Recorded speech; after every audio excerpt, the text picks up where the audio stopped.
Hi, I'm Beth Trapani, and this is the third in a series of conversations about the connection between healthy bodies and healthy minds. It's brought to you by Mission Healthy Living, which is funded by the Pottstown Area Health and Wellness Foundation.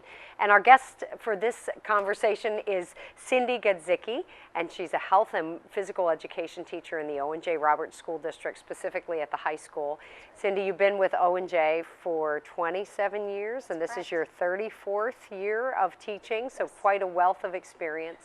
And Owen J. Roberts and you attended the Healthy Bodies, Healthy Minds Institute, funded by the Pottstown Area Health and Wellness Foundation this past August, and attending again this year coming up.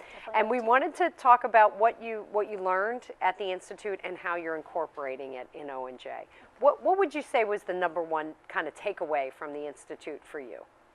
I definitely think that people can find ways to incorporate wellness concepts into their everyday life and improve so many things about their bodies, about their minds.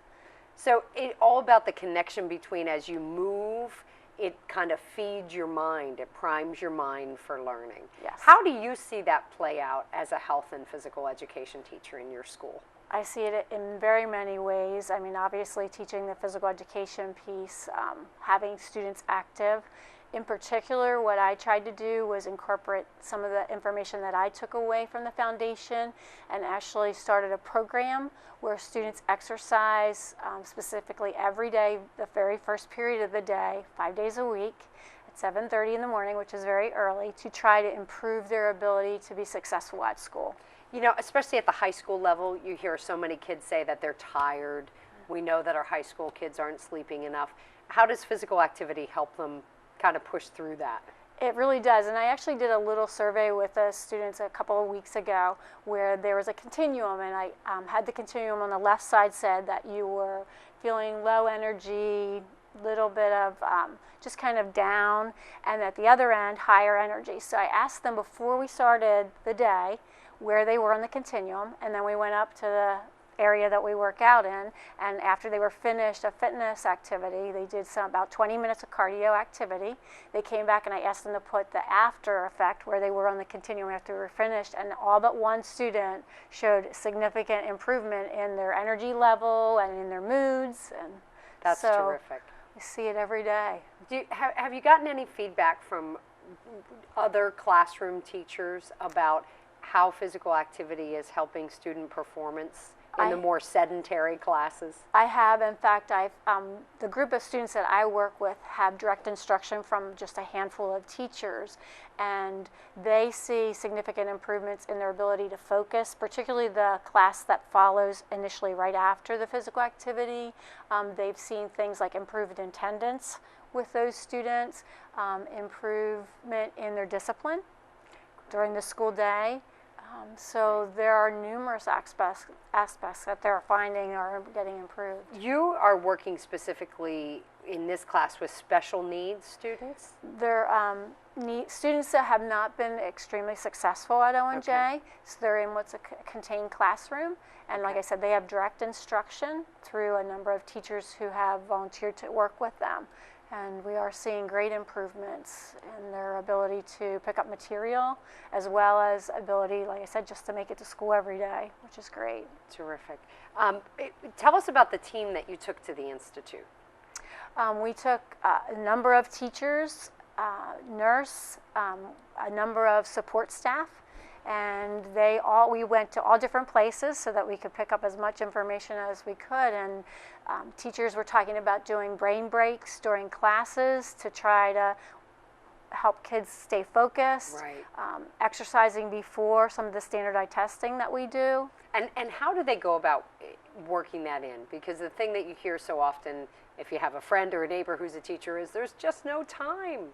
We're so pressed for time, we don't even have time to teach what we need to, let alone, I think as people hear this, they think, well, the school day is so short, how am I going to fit physical activity into that as well? Right, and brain breaks are just 30 seconds, a minute away from your instruction so that you have students stand up and work with activities that are cross-brained, where you use your right and left sides. And it really helps the students come back and sit back down and be more focused. So I know a lot of teachers, when they just see students struggling, getting frustrated with a new concept, take a brain break and just let them get away from the activity for a minute and then refocus, and sometimes just getting up and moving around. Teachers are using exercise balls as chairs, even in the high school. I know a lot of elementary teachers do that, but we've had teachers in the high school actually requesting exercise balls for students, because in order to stay balanced on the ball, you have to concentrate in addition to... Give us an example of, we've heard a lot of people say crossing the midline and things. Can you give us an example of what that kind of looks like, what some of those brain breaks might be? Sure. One of the activities that I've done with students where they'll have to cross their arms, and then they'll have to lift a certain finger. Like, and when your hands are crossed, you know, your left and right hand aren't in the same spot as your brain would conceive, so it's a little more difficult. So it takes a little more concentration. Same thing with closing your eyes and touching a body part from behind you.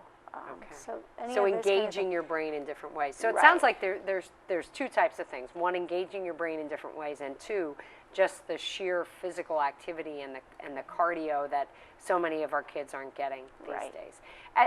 As somebody who has a wealth of experience, have you seen a difference in kids over the last few years as they become more plugged in and getting more screen time? I definitely think electronics have taken away from outdoor time, and I think that's something that parents really need to concentrate on, that knowing that cardio activity can improve their ability to learn, their ability to stay focused. It can improve their mood.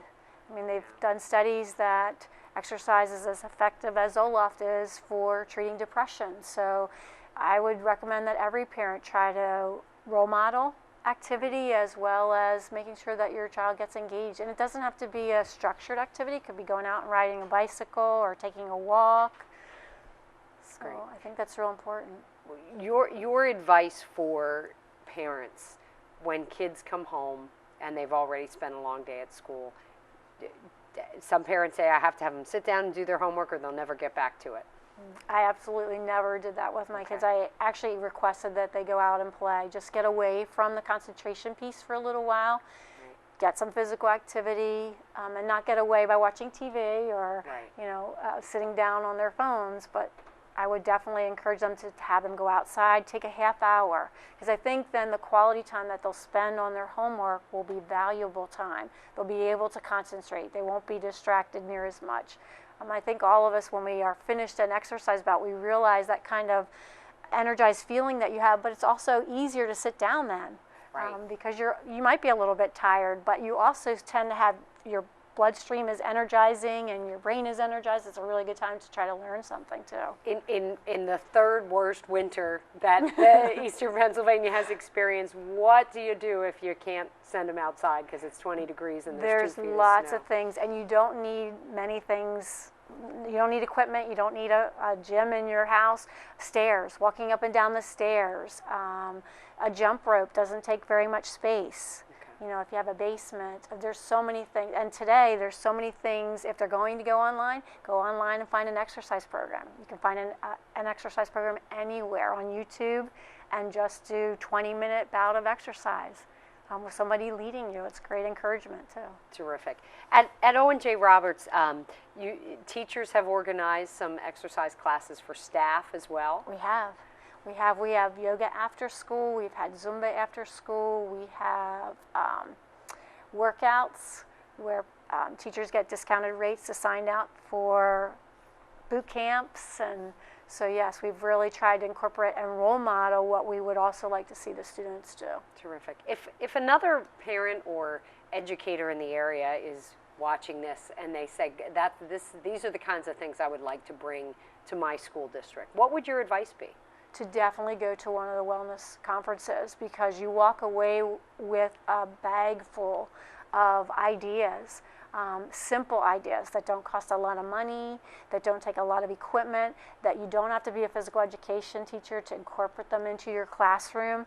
You can put movement into activities that you've done for years, to be a review game and have actually students move while they're doing it, and it incorporates exercise right into that program. And the benefits are not just for your heart and lungs, but for your brain. And every teacher would love to find ways to improve students' learning.